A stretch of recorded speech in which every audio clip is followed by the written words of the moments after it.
Kuna ule msemo wa Kiswahili ambao tumezoea sana kusikia, unasema usinene ukamala, yani usiseme ukamaliza. Unapohitaji kusema kitu bwana, basi uweka na mipaka.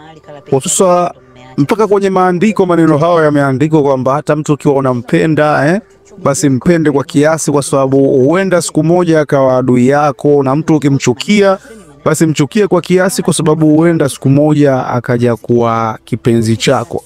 Kwa hiyo hata unapoongea maneno, ongea kwa kiasi, kwa sababu maneno bwana ni kama maji, yakishamwagika mara zote huwa hayazoreki. Hiko ndio kitu ambacho kinamhukumu Bi Mwadawa, yani ni kitu ambacho kinamhukumu kinoma noma.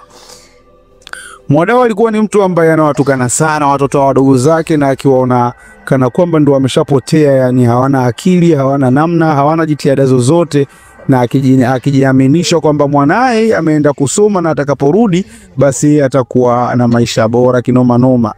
Lakini mambo yamekuwa tofauti, na mwanae amerudi tofauti na vile ambavyo yeye alitarajia.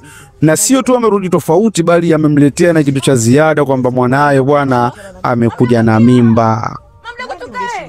Yani mwanae huko alipoenda wamemjaza.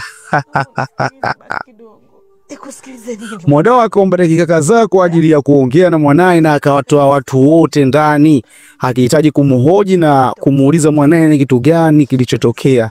Lakini bwana, mwisho wa siku akashindwa kuelewana kati ya mama na mtoto, na bibi Mwadawa ikabidi achukue jukumu la kumfukuza mwanae, na akamwambia mwanae aondoke na asimuone katika nyumba hii ya baba yake ambaye isekikaa.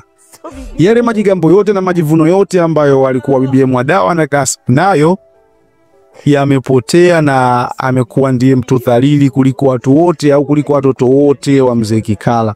Bwana, hii sini ina ujumbe mzito sana, na naweza kusema tu kwa uchache kwamba kilichokusudiwa katika sini hii kwa mtazamo wangu mimi ni kwamba usinene ukamala, yani usiseme ukamaliza. Unapohitaji kusema kitu, sema kwa mipaka, kwa sababu hakuna mtu ambaye anayejua kesho yake. Hili ambalo limemkuta Mwadawa linaweza kukukuta hata wewe katika maisha yako ya kawaida kabisa, yani ukamsema mtoto wa mtu au ukamsema mtu, mwisho wa siku yale ambayo umemsema nayo yakaja kubadilika, yakaja kukupata wewe. Bana, hii hapa Idon Review, na kuomba usiache kusubscribe, usiache kutufollow, ili mradi uwe wa kwanza kupata habari zetu. Tuendelee kuifuatilia Kombolela, tuendelee kuenjoy, na tuendelee kuifollow na kushare kwa wenzetu akaunti yetu hii, ili mradi tupate kuwa wengi kinoma noma. Paka wakati mwingine, nawapenda sana. Umeelewa? Toka, sikuhitaji. Mimi Mwadawa Kikala nasema sikuhitaji.